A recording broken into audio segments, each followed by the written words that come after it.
Hi folks, I wanted to have a very quick overview about this beautiful sword that was lent to me by my good friend Duzzies.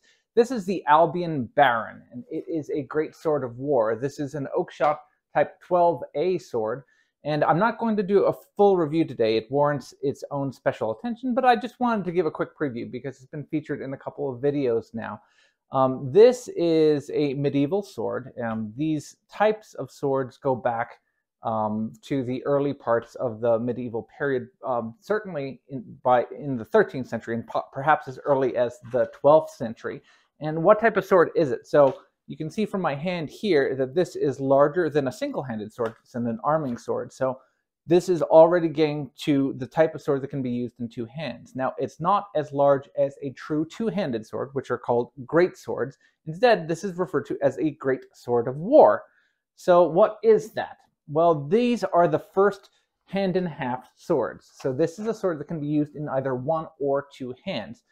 Later on, these would be called long swords, or what we now know as long swords. That is a term that comes about as a result of the term for longsword fencing, which is really a Germanic expression. The term longsword is used in English and in English sources from the period, but it's a kind of ambiguous term, so let's go back to Great Sword of War. This is a different type of sword than we see for the long sword fencing swords in the 14th and 15th century. It's got a very wide blade that doesn't taper very much and leaves a nice broad spatula tip. This was from a time when we had much less armor on the battlefield, and the armor that was there was more chain than it was plate.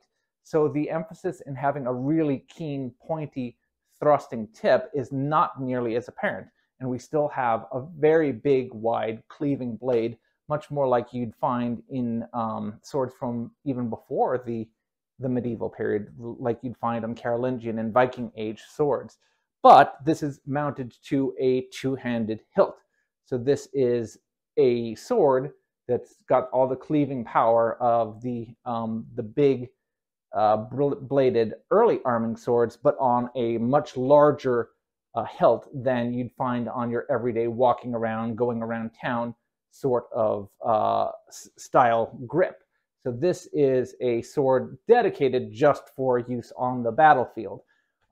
Before I get any further, I want to take a chance just to read a little excerpt from the designer of the sword, Peter Johnson. This is taken from an article by Patrick Kelly. And so Peter Johnson describes the Baron as follows. When starting to work on the design on this one, there were a few things that were in focus. The big war sword of type 12A is an absolute classic. I wanted the Baron to make justice to the best of those 12A blades that I've experienced. The goal of the Baron was to represent a large-sized weapon with powerful and quick handling and an immediate and compelling visual impact. I've seen and handled quite a few of these in museum storerooms, and they have left strong impressions with me. Perhaps the most important aspect is how they combine imposing size with very pleasant handling characteristics. The dimensions of the blade change in a very dynamic way from the base to the point, with thick and sturdy to crisp and relatively thin, while still retaining a working stiffness. When seeing well-preserved examples up close, it is possible to see how economical and effective the material is used to achieve an effective combination of blade and edge geometry, strength, and agile balance. These were important factors I wanted the Baron to exhibit. The big war sword of the High Middle Ages is something that I have always found fascinating. The originals are close to the archetypal sword we all imagine when we hear the word sword. I was happy to get the opportunity to start working with one of these weapons early on in the next generation line.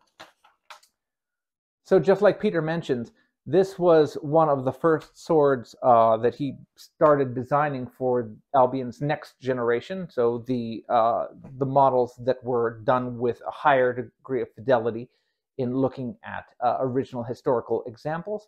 And just taking a quick look at it, it's again this is an example that came from Cult of Athena, so it's pretty close to new. It's not directly from Albion, but it's as close to new as we can get, and it is very shiny out of the box. It's not showing any signs of I've used it very lightly so far, and it has not shown any issues with use. Nothing has come loose so far.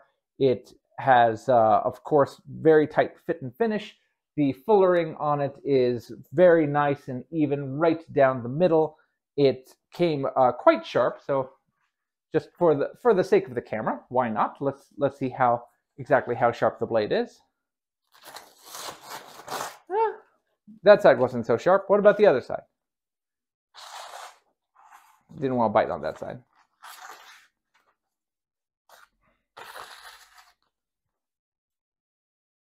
So let's see how sharp it is.